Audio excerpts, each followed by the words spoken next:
I can do this. Talk. Hold still, camera. Hold still. Alright, so there's a little something that I don't think any of you guys even know about my past, is that, one time I dated one of my YouTube subscribers. And yeah, there's probably nothing really necessarily significant about this story, and it probably sounds like a story you've heard a million times before, but you know what? At the end of the day, it's my story, and it means a lot to me.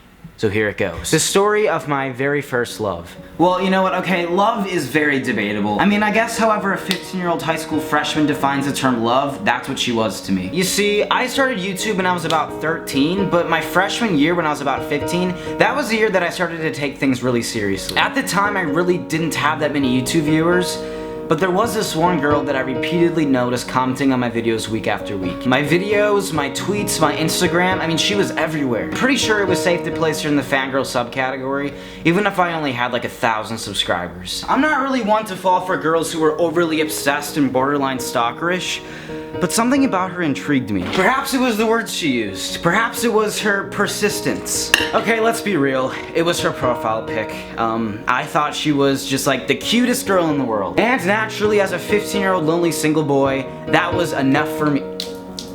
So one day I went for it. I gathered myself enough courage and I sent her a message. And that was it. I was in. And that was day one. Day one of probably an entire year of phone calls, Skype calls, texting. But you know, truthfully, it actually took me a while. It took me a while to realize that I actually liked her. And you know, now that I think of it, that was pretty much the first time I ever felt that way. Like, it was more than just her face, and it was more than just her laugh.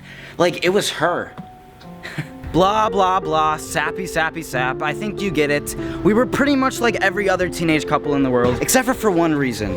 She lived on the other side of the country. Yeah, I pretty much had to tell all of my friends at school that I was dating a girl online. But you know, it worked. And even if we had never met in person, or even if we had never held hands, it was still real. We were doing a full-on long-distance relationship. But that's not how it lasted forever. So one summer, we pretty much spent all of our free time trying to raise enough money for 2 plane tickets to California. On Skype, we had always talked about how that was our dream, to go to California together, and you know, that's what ended up happening. So, that summer, in this very parking lot, in the heat of the California sun, me and my internet girlfriend met for the very first time. Sounds like a pretty terrible fanfiction, right? But you know, that summer rocked, and I was on fire. But I soon realized that the time we spent physically together was poisonous, because after that, the internet just couldn't hold us together anymore. I was upset, and I know she was too.